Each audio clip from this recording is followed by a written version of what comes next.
All right. Harry Powell here for Severe MMA, and I am joined by one of the rising stars of the Irish amateur MMA scene, and that's Mr. Gary Rooney. Gary, how's it going, sir? All good, brother. All good. Thanks for having me on, man. Absolutely not a problem whatsoever. So we were just talking off air that you've now touched down at the IMMAFs, Mm, everything ready for competing on Tuesday. So Yeah, maybe let's start with how the prep went, how everything's yeah, gone.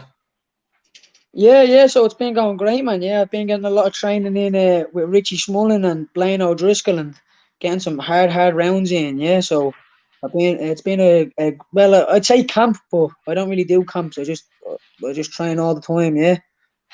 So I think that's something that I've noticed, specifically looking at your Instagram, right? I mean, there's a video of you competing in the old SBG with the yellow mats in Yeah, at what 14, 15, yeah, right? yeah. Probably 14 or 15. Yeah. Right, and you've been in this game now a long time, right? How old are you now? 21, 22, right? I'm 22 now. Yes, and I started when I was Yeah, about 14. Yeah. right, exactly. So, you know, Mm-hmm. this is something this has become part of your lifestyle, this game, Yeah, right? no, 100%, bro, 100%, Harry. Yeah, And I think this is a question I had is about camps versus just your life, right? Fighting yeah, yeah. seems like it's something that's sort of an intrinsic part of your being. How do Mm, you feel about the notion, especially as an amateur, how do you feel about mm. the notion of camps in comparison to just training and competing? I think as well, like the IMMAFs do help. Like I do think when you're a professional and like whatever, like you're fighting in the UFC, you know who the champion is. You have to come up with a game plan, and you would do a camp based on that fighter. But at the amateur level and even at IMMAFs, like, you don't know who you're fighting, man, and you just have to be ready for that. You know what I mean? So I think camps, obviously, as a professional and at the highest level, it makes sense. But right now, like, man, there's no real point. I love it and I just train every day and I try to get as good everywhere as possible. And then if I have a specific opponent, like even still at amateur, I don't worry about that. But if I was a professional, then yeah, I probably would do a camp, yeah. But right now, I don't see a point in it, yeah. And I think I want to ask a little bit about, we touched on that you've been in this for a little while. Mm. Why have you been in this for a little while? Why 14 did the fighting start? Why are you still here at 22? Yeah, yeah. Man, I guess I just fell in love with him, man. That was it. Just from the first session, it blew me mind, to be honest. Yeah, it really did. I couldn't believe it was a thing. I couldn't believe that you're allowed to do it. And I always kind of describe it to like my dad's an artist, and like I think I do believe everybody can draw. I'm not. I don't think like, oh, you have it in you or not. But I do think certain people pick certain things up easier than other people, and I feel like my brain just took to grappling and fighting very quickly. Like I understood it. Like I can see it in 3D. You know what I mean? I felt like I connected with it very deeply. To be honest, yeah, I see it as a religion almost. To be honest, I really do. Like. Okay, so why that word? Why the word religion? What does Because what does that mean to you?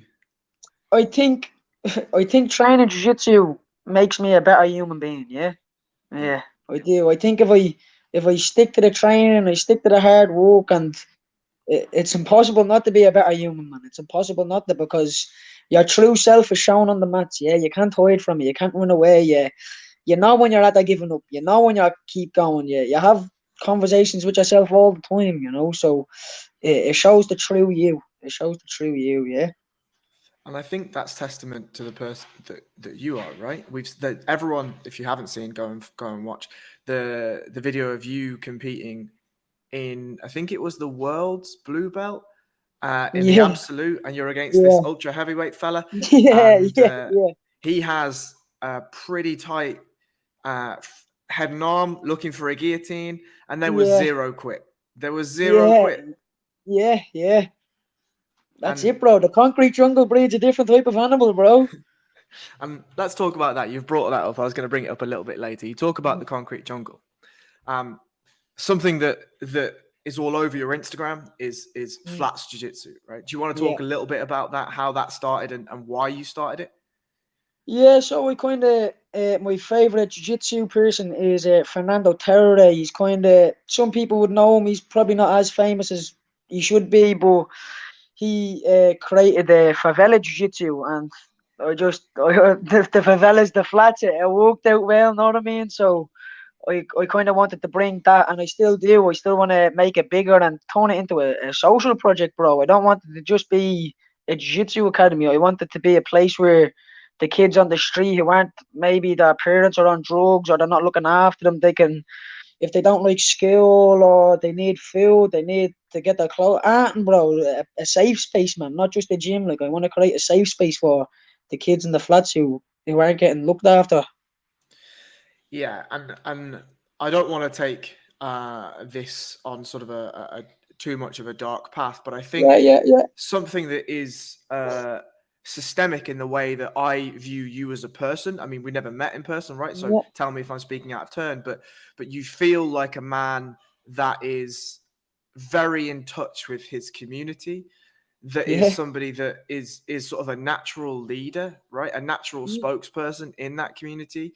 Can yeah. you tell me a little bit about one, what you feel like your role is in the community Mm. and why something like a community project like Flats Jiu-Jitsu is important to you?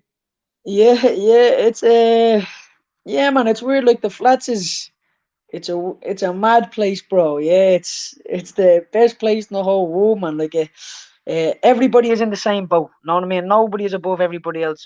You're everybody's in a shithole. Know what I mean? So it's so easy to understand and connect with each other. It's not like your neighbor next to you is making 100 grand and you're making 1 grand. Know what I mean? Everybody's in the same boat. It's a mad one, and yeah, maybe I am like a spokesperson for it, but I don't try to be. I try to just let people know where I'm from and let them know that, look, man, just because you're from the flats, you don't have to go off and sell drugs, because that's what everybody thinks that people from the flats do, and they think that there's no way out. You have to collect the labor until you die. You know what I mean, bro? I learned this from, like, all the my brothers. Like, I call them brothers because that's what they are, man. My brothers taught me that. My brother Steo, my brother Night Dog, they went down the music path, and like, when they ever heard DJs from the flats, know what I mean, shake and bake, and they showed me that if you just stick to doing what you love, bro, it doesn't matter. It doesn't matter if I make 100 grand a year. It's as long as I do what I love and I follow my passion and I put my heart and soul into it, it'll always work out, man. Always, yeah. I think it's very impressive for somebody of your age. I remember when I was 22, and I don't think I Mm. was living Many as ages ago, was it? 6 years. Yeah, 6 fucking years, long years as well. It feels like long fucking years, my friend. But it feels to me as though the hardship of the flats has molded you early into Yeah. somebody that is honest and Mm. open and will represent Yeah. themselves Ah, with listen, pride. listen. If you're on a high horse, the flats will bring you down quick, man. Know what I mean? Like, you won't have an ego there for long. Know what I mean? Like, they rip into you. They let you know. Know what I mean? Like, and that's it, bro. If you can't take a bit of stick, and if you get offended by a bit of stick, then it's probably true. So you have to have some thick skin. Know what I mean? And if something gets to you, then go home and assess the situation. But I also, uh, I also would say that my maturity came from, like, my father kind of making me a man early. Like, my dad was told he would be dead in a few years. Know what I mean? Like, he was a heroin addict, and he was on methadone, and his liver was failing. He had a hepatitis, and he was told that he wouldn't be here for long. So he instilled it into us, like, me and my brother Darren, that we'd be able to look after ourselves at 14. We wouldn't need anybody else. Know what I mean? Like, and that's, like, no disrespect to me man, but, like, he tried to make us independent very young. Yeah. Mhm. And I think that takes us quite nicely onto a couple of things. One is subset as a group, right? Yeah. And Yeah. two, what young man has a fucking mural painted of himself in his hometown, right? So can So you there's not talk can many. you Yeah. talk firstly a little bit about the mural and how that came about and sort of what you feel about that, you know? Yeah. So subset were doing a competition for the best looking lad in the area, and I just happened to win it. Yeah, and then that was That's it. fantastic. Yeah. That is fantastic. Yeah. Is Yeah, it not crazy? uh, yeah, it is kind of, to be honest. When I do look at it, I do be thinking like, yeah, it's mad that I'm there, and like hopefully I will stay there for a while. Know what I mean? Like, but if it doesn't, sure, that's art, bro. Know what I mean? You can't be mad at it. I won't be mad if somebody goes up and vandalizes. You know what I mean? A bit of graffiti is always good. But that's it, I bro. mean, It's good to have, yeah. have you reached out to Katie Taylor on her thoughts of being next to such a local superstar? To be honest, when Katie got put beside me, I felt a bit bad that mine was so big and hers was tiny because, man, Katie is an absolute inspiration. She deserves to have a statue in O'Connell Street. To be honest, like that one mural is definitely not enough. Know what I mean? She should be plastered everywhere.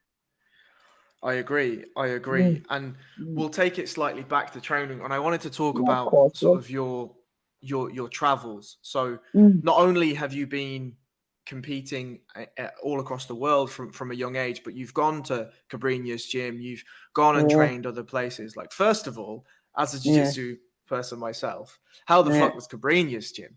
It was unbelievable, bro. And again, Cabrini is also one of my idols. So I got to train in Terror's gym. I got to train in Cabrini's gym. I got to train in all these gyms, and it's unbelievable when you're there, man. It really is. Cabrini's gym was a great gym, though. Actually, I went to Cabrini's gym before the Nogi Worlds, and I done the class. And after the class, I said to him, like, Cabrini cleans the mats himself as well.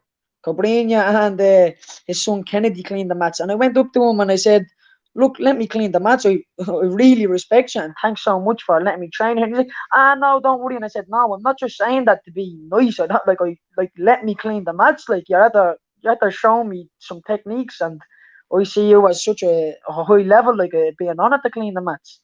So he let me clean the mats, and after he said, like, okay, come back tomorrow free of charge. Come back and train. So it was, no, I mean, it was a great experience, yeah. But it was an unbelievable experience, man. Yeah. Why do you I mean, maybe the answer is obvious, but I think it's Mm. important to ask anyway. Why do you find benefit in going abroad and training in different gyms and seeking out your idols? Uh, I think first of all, it's an eye-opening experience because one, it humbles you, but it makes you realize, bro, that grappling is grappling and fighting is fighting. You're a fella with two arms and two legs and a neck like everybody else, man. So don't get me wrong, you get smashed, but you also realize that they're human, man. Like, you know what I mean? Like, it's crazy. Yeah, it's like, even when I went to Brazil, the mecca of jiu-jitsu. Well, maybe Japan, if you know what I mean, the Brazilians don't like that one, We'll but not get too technical. Yeah, yeah, yeah, yeah. yeah, we won't diss me Brazilian fan base. But it was like, it's just an eye-opening experience, man. That they're human, and it really helps with my own training that I am doing the right thing, and these techniques, they're just techniques, man, and you can figure it out yourself realistically if you just think about it hard enough. Absolutely. And I Yeah, think the other thing, you use the word grappling a lot, right? And that's something that I like. I don't like the word jiu-jitsu necessarily because there's so many judo influences, wrestling yeah, influences, yeah, catch wrestling 100%. influences. Like, Yeah, so I yeah, like yeah, I like the word grappling, and I wanted to talk to you a little bit about your actual wrestling background. Nobody, if you look at English wrestling, if you look at Irish wrestling, it's not all that deep, right? The knowledge is, yeah, is not all that deep. So I yeah, wanted to ask you about Sergey as an influence and why yeah. you lean on grappling as much as you do. Yeah, man, because at the end of the day, like, jiu-jitsu, it's like, especially Brazilian jiu-jitsu, like, what it's turned into is completely different than the original jiu-jitsu. It's went down a sports road, and in my head, even as a coach, I would not give out a blue belt unless you could roll with 100 kilo, like, beginner. Like, fair enough if they have some wrestling or even rugby, but if you get like 100 kilo guy who's relatively, like, fit, know what I mean? Like, he doesn't have to be super fit and not too super lazy, but you should be able to submit that guy eventually. Like, no time limit. That's what jiu-jitsu is. It's a self-defense. And like grappling, the way Brazilian jiu-jitsu went, it kind of didn't suit me. Now, even when I started, I didn't understand this. Only I later found out. But like with Sergey and stuff, like, man, it's tough. Wrestling is honestly one of the toughest things I've ever done in my whole life, and it makes you drive, and it makes you just walk, and that's like jiu-jitsu sometimes is a bit lazy, man. It's a bit, I'll chill on my back and I'll get one advantage and I'll stall, know what I mean? And that's, I don't know, man, that's not me, man. I'm always looking for the finish, and in wrestling, you don't get a chance to stall either. You take the guy down, unless you pin him, you're back up and you have to go again, and it's just like, oh, Jesus, not again. So it's one of them things where wrestling kind of gives you the mentality of the old school jiu-jitsu. It's like there's no stop until it's done, know what I mean? And why do you think that finding the finish is important? Bro, it's a fight to the death. Yeah, simple as. And that's the flats, right? Bro, that's the flats, man. That's it. It's not a competition, bro. It's a fight. It's a fight to the death. That's the truth. And I think this is a really important point to sort of dive into a little bit more. Like at the moment, you're not a professional fighter yet. You're still, finding yourself in the amateur ranks. Yeah. How do you, when you step into that cage on Tuesday against your first opponent, are you able to rationalize that you're competing under a rule set and it's technically a sport, or do you view it as a fight?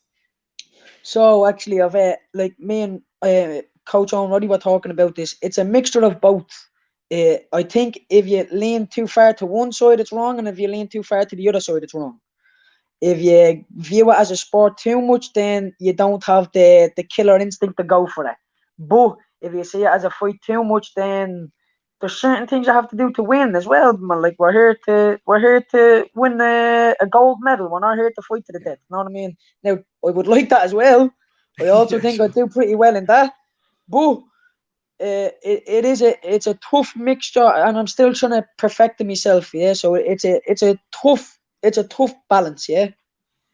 Absolutely. And I think one question that I'll ask: last time out you medaled, but it wasn't a gold medal. No, the last IMMAF I didn't, but the last World Championships I did. Yeah. Right. Sorry, I get confused. No worries, bro. What's the difference this time?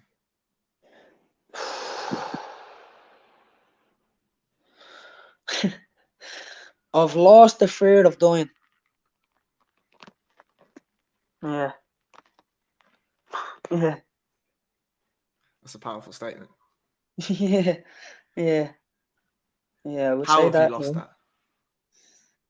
Because I have two angels waiting at me for the gate, bro. Yeah, that's how. Yeah, that's how. Because it's just man, when you realize that you're gonna be, when it's all said and done, you're gonna be brought back to the people that you love, and they're gonna be there waiting for you, whether you believe in God or Allah or whatever your religious beliefs are. I'm not too holy, but I do believe energy can't be created or destroyed. So you're gonna be with them people that you love. So the fear of getting knocked out, the fear of getting choked to death, the fear of all these things, it's gone now, man. Yeah, really. Like I'm gonna go out there and I'm gonna go for that. Something like, I don't care what anybody says. The fear of like getting knocked out is always in your mind. Yeah, it's always like, and that's in the last time your man had me in close guard for 3 rounds, and I was a bit afraid for the first 2 rounds of kicking him away in case he knocked me out. And then in the 3rd round, I said, right, I might as well go for it. I'm already 2 rounds down. And then I got him in the knee bar in the last few seconds, but the time ran out. And now it's just like, right, you have to either go for him for the start, or you might as well not go for it at all, yeah? Yeah, and if you feel comfortable with it, I'll ask a little bit about the 21 course, Forever. And why you have the tattoo on your chest. If you're comfortable talking about it, feel free. Yeah, of course, bro. Man, I'm always happy to talk about Lorcan, bro. Well, Squeaky as well, you know what I mean? I like calling them both because of respect to his mother and then respect to the boys, you know what I mean? But yeah, it's me cousin. My cousin was murdered at 21 years old at a party in the flats on Halloween night, man, and it's a it's a mad situation because it opened my eyes, bro, to it can be gone in an instant. And same with my other brother Steo, who's only recently passed. I don't even think that still hit me yet, bro, to be honest. But it's one of them things where you take shit for granted, bro. You really do, man. I just try to live every day to the fullest, man. I try to do what I want, what makes me happy, and fuck it. You know what I mean? It is. It's one of them things, man. I don't care what society thinks. I don't care what people think you have to do or get a job or do all. Man, I just do what I want because who knows? Mm, I think you're absolutely right.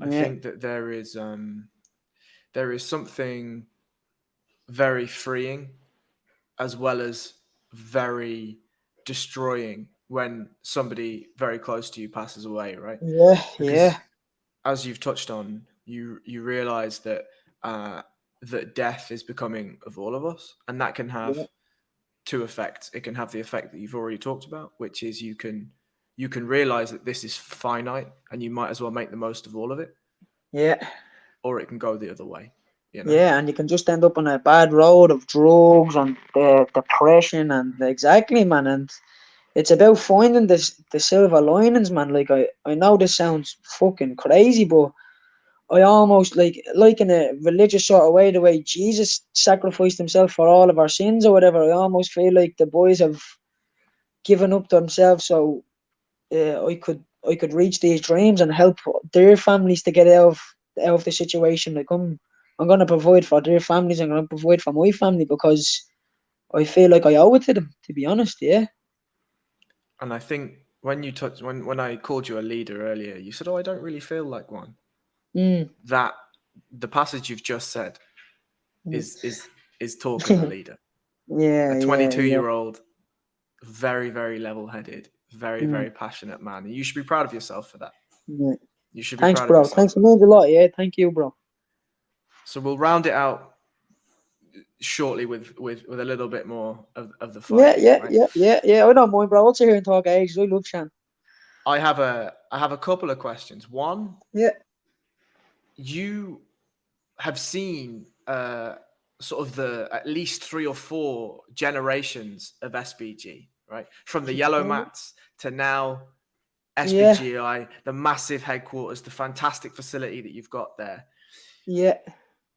What do you feel toward that gym and toward the understanding that you've been sort of with respectfully, obviously, a piece of furniture in that gym, essentially, Yeah, and you yeah, followed it yeah. through the whole way. I actually was never in the Long Mile Road either. Like a lot of people think that I was in the Long Mile Road, but I wasn't. I actually only went to Concord and Bluebell Right. when I first started. So I was never in the old gym, but I just slot in straight away because I think, bro, that's when you truly understand what jiu-jitsu is. Like it's hard for people not to see it on the same level. Know what I mean? So when I guess people realize like, okay, this guy is in it for he's in it. Know what I mean? Like Mm-hmm. it just opens up different paths and the respect that people have for you, you know. And again, when you roll with somebody, bro, you get to know the person intimately. Like it's like no other thing, you know. You know if a guy gives up, you know what they're like outside, you know if they're slow, you know. You just it's one of the most intimate things you can do with somebody to grapple with them. To be honest, yeah, you really get a look into their soul, man. Yeah, and I think like with SPG, I'm just so grateful that it showed me that, you know, like like I'm just so grateful for them, man. Yeah, all the people in SPG who have ever trained with all the coaches and stuff, and it's great to see, man. It's good to see it affect other people the way it affected me. You know what I mean? Like young Kane, who's over here. Like I see him coming into the gym as like I would have been an assistant coach, and now he's here as a brother fighting with me, man. Know what I mean? So it's crazy to see to see how it can just affect everybody's life the same way that it affected mine, man. It's a very very humbling thing, yeah. And you touched on coaching. Obviously, you Mm. are the coach at Flats Jiu Jitsu, and I'm sure you take classes elsewhere. But how do you feel coaching has affected your personal fighting? Massively, massively, yeah, yeah. To coach, you really have to understand something, and I would never coach a technique that I don't understand because if you get and saying that I actually know nothing, so so technically I'm talking out my arse right now. But I do think like when a white belt asks you a question or anybody asks you a question, you kind of have to. I can give them my experience. I can't tell them that it's right or wrong, but this is what I like to do in this situation. And it also humbles you again because you realise that the pathway is infinite, man. Know what I mean? Like it's crazy to see how different people move and everything like that. But to coach, it really focuses on your fundamentals. And I think coaching kids, if you can coach kids, then you can coach anybody, because the kids they're curious, man. They want to know why. An adult, you're just going to show them it, and they just say, okay, he does that, I'll do that. Know what I mean? But with the kids, they need to know the why. And then like they be saying, well, why do you do that? And you're like, I don't know, why do I do that? And then you're like, because of this, this, and this. And man, I figure it out in my head when I'm coaching. Know what I mean? It's not like I know it all. Know what I mean? Like I do be learning every day, coaching as much as I do training. Yeah, I mean, I take one class a week, and I couldn't agree more. Yeah. I think coaching dramatically improves both your understanding of the game, but Mm. also the understanding of your own game and how Yeah, you approach the game yeah, itself. You yeah. know.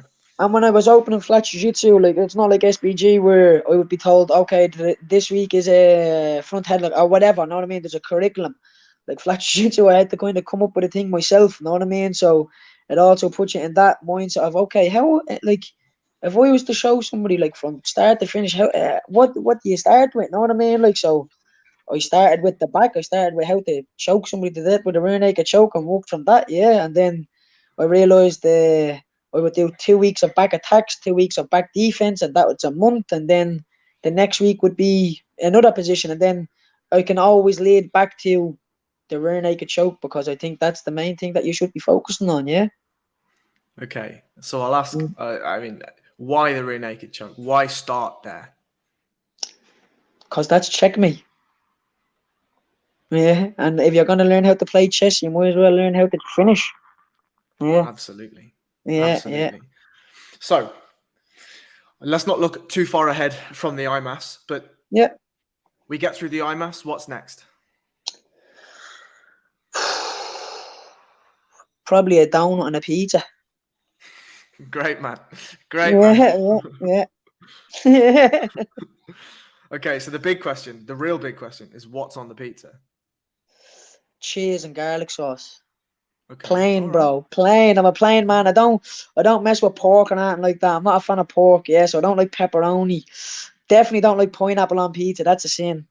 Okay. Barbecue base sin also. Just cheese, garlic bread, chips, loads of garlic sauce. If I'm getting Domino's, I definitely get the Frank sauce as well.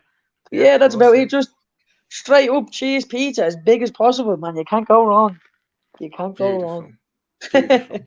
That's amazing. That is amazing. Yeah. Yeah. Well, look, it's been an absolute pleasure to talk to you. Mm, It's something that I've been looking to do for a little while. I think cheers, that Harry. Yeah. I think you're a fantastic gentleman. I think that you're, maybe I shouldn't say this as a media member, but I'm going to say it anyway. I think you often, as you say, as a grappler, you can read people pretty well before you grapple with them, and then obviously better after. Yeah. From just looking at your Instagram, the work that you do for yourself and for your community, I think is something that's really underappreciated, and you should be drastically proud of yourself and understand the pride that I'm sure it fills your family with. So Yeah. for that, I think I just try to do what the boys done to me, man. They supported my dreams no matter what. Know what I mean? Like so, I just try to do what they done for me, man. I'm not doing nothing special. I'm just trying to do what they done. Know what I mean? I'm not a hero. I'm not trying to be this big superstar. I'm not looking for any of that, man. I'm just looking to give back to the community and show kids that there's another route. That's all.